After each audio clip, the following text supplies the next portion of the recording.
I feel like simulators are actually very useful in what? In learning how to fly. I joined Wama in August. I've trained for like I think 5 months, and I'm ready for school. I had a good experience at Wama. I basically learned most of the physics about planes in the simulator.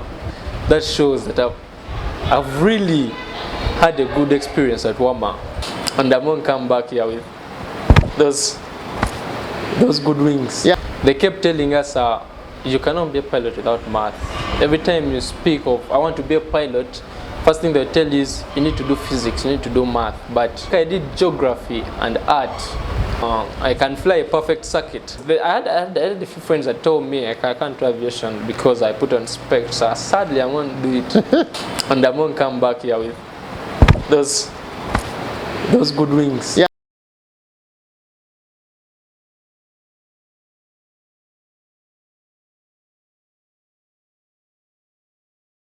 So today we're probably hosting Captain Ian Kamlegia. Can you please define yourself?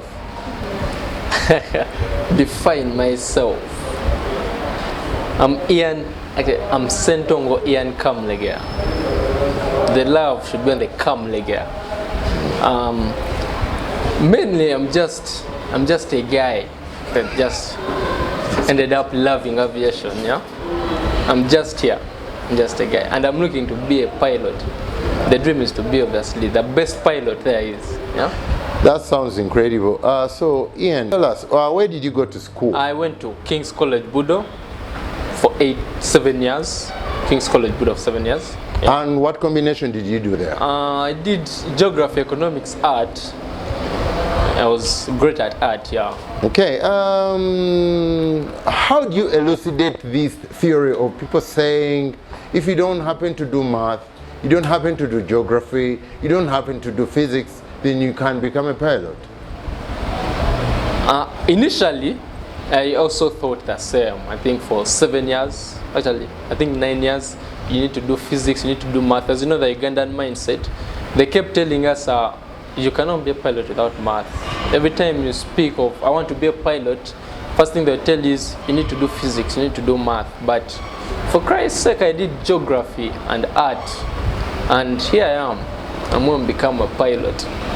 So you do not need math, you do not need physics, you just need to be competent and to love what you're doing.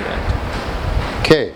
How would you describe your overall experience with aircrafts and ATC simulation at Wama Aero Innovations?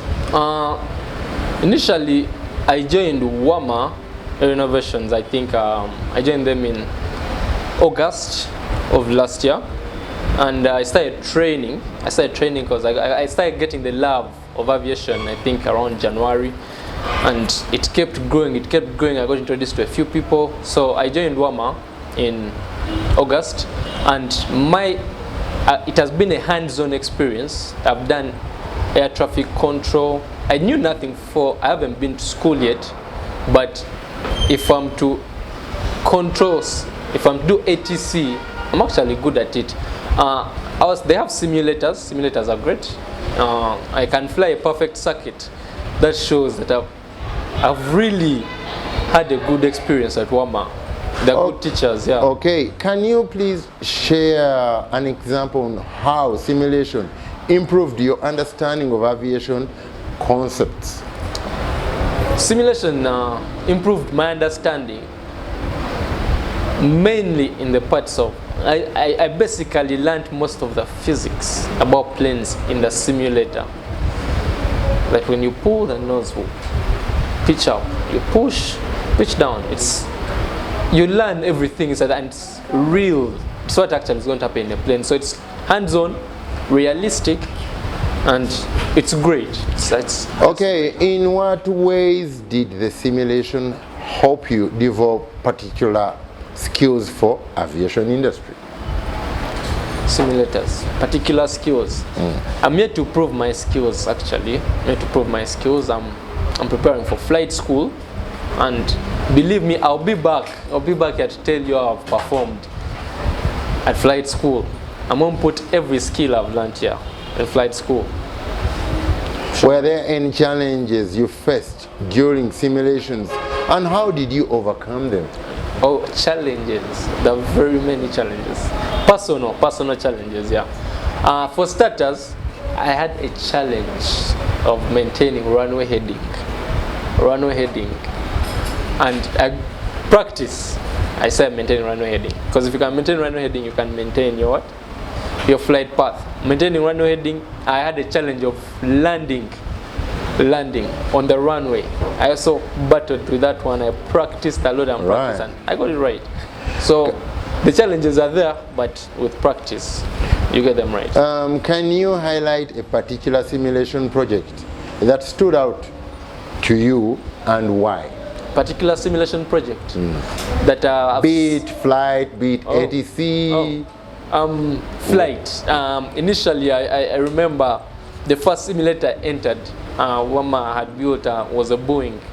It was a Boeing, but it was a startup project. It was a Boeing, and it's the first one I sat in and I watched a captain flight. It was great. It was very great. I loved it. It had lighting, and it felt if you're there for 1 hour, you think you're inside a plane. Okay. How do you think airplanes and ATC simulations at Wama Aero Innovations prepared you for real-world aviation scenarios? All I can say is I am ready. I am ready. Yeah, I'm very ready to take on whatever the challenge. Okay. Did the simulation align with your career goals in the aviation industry? My career goals. Both aircraft simulation and ATC simulation? Yeah, initially I just want to be a pilot, yeah? But I also got the chance to get a skill of ATC, because flight operation is a different thing from being the pilot actually. So I got the chance to have both. So when I have both, I think I'd be more competent, yeah? Definitely. I'd be ready for anything. I'm ready for anything. Any command, it's very easy to link up with. Okay.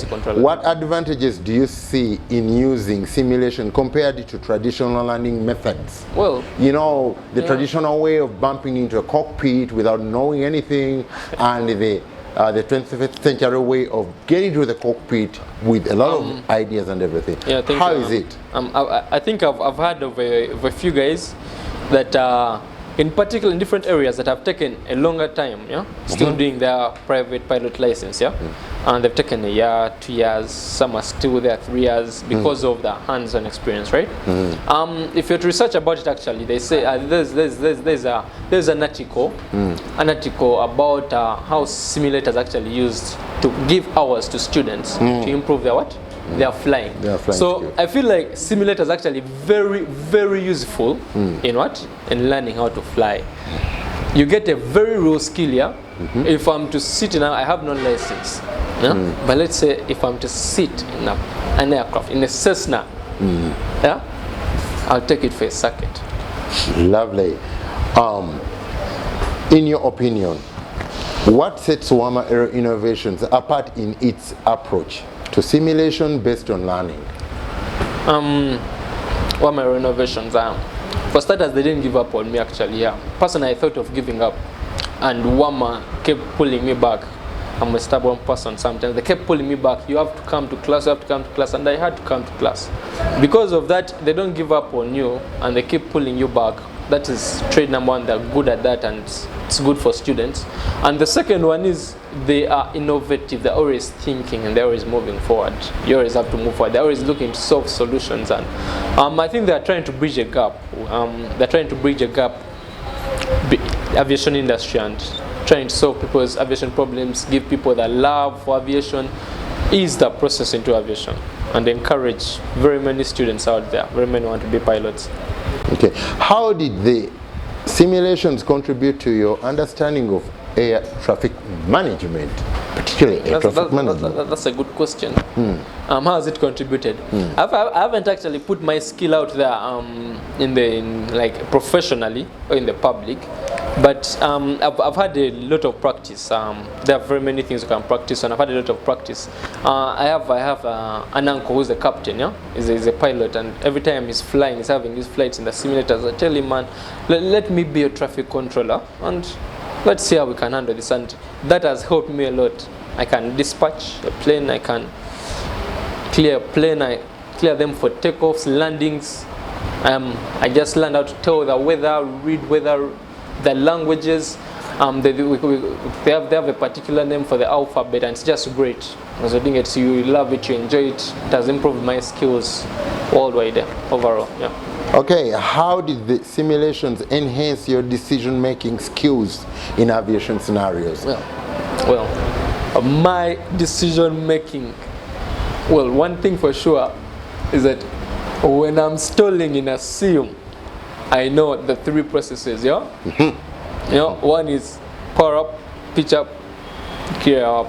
I learned this slowly with time, yeah? Power up, there's a power, pitch up, and then clear, you know. Removing that. The flaps, yeah. Okay. Everything like Can you share your thoughts on the balance between theoretical knowledge and practical skills gained through simulation? It's different from knowing that a plane takes off on the runway. It's very different. Then now, knowing how it actually takes off is also a different thing.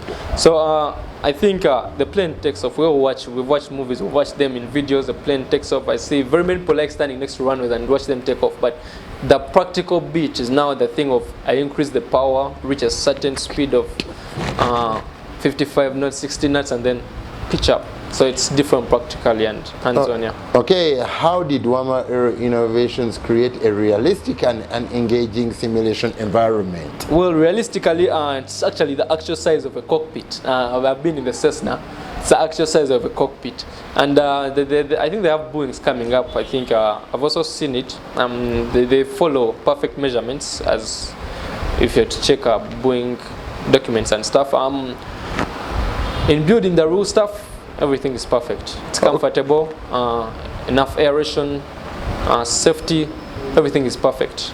And finally, how do you think Wama Aero Innovations can further enhance the simulation-based learning experience for future students? Further enhancing, I think they can do, two things. They're good at it as of now, but as you know, our competition comes in, yeah. Competition is coming in, competition here and there, criticism, yeah. But I think training more students proves a point. When you train more students, I've trained for like I think 5 months, and I'm ready for school, and I'm sure I'm going to take a shorter time. I'll be back here to tell you I'm going to take a shorter time, and to improve, I think more simulators, yeah. Attend students. Because, for example, there are guys at school right now finishing Form 6, yeah? Actually, some finish Form 6. So those career guidances before they do the exams can help them know that, you know what, I can actually, I did history, but I can go and what? Try aviation.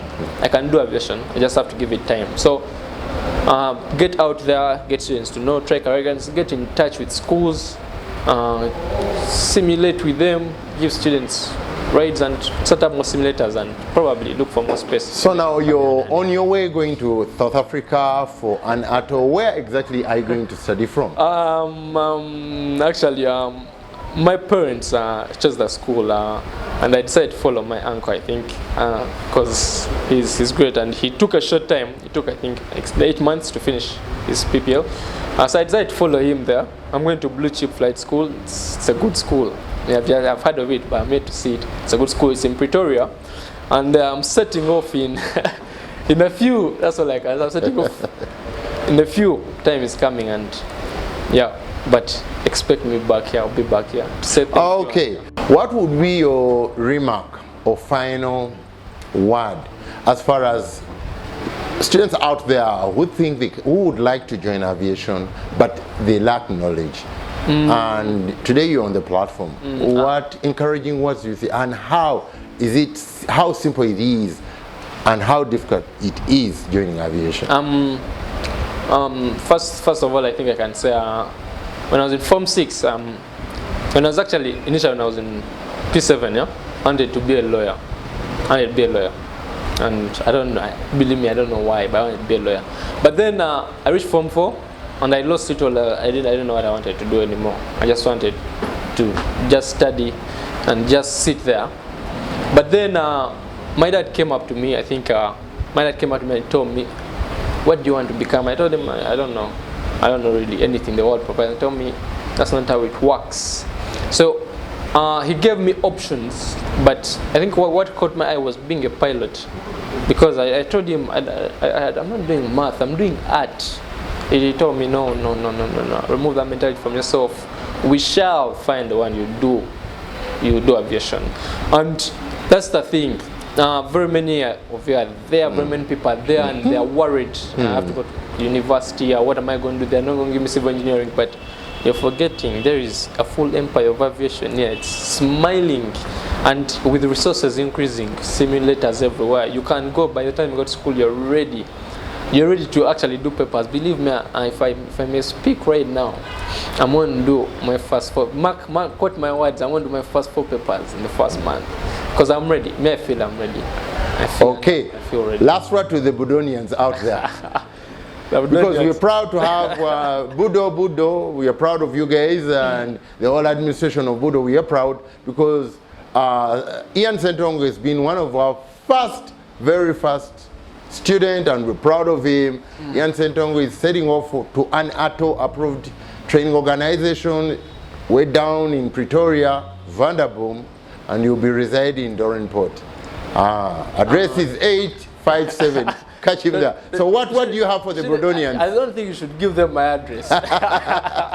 They look for me. Yeah. But Brodonians, actually, Budo is a very good environment.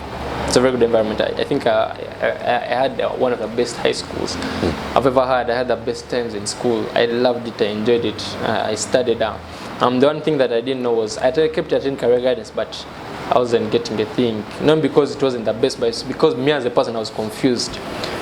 Guys who kept getting Budo kept bringing us career guidance teachers, and it was the best experience. There's a time they brought aviation guys.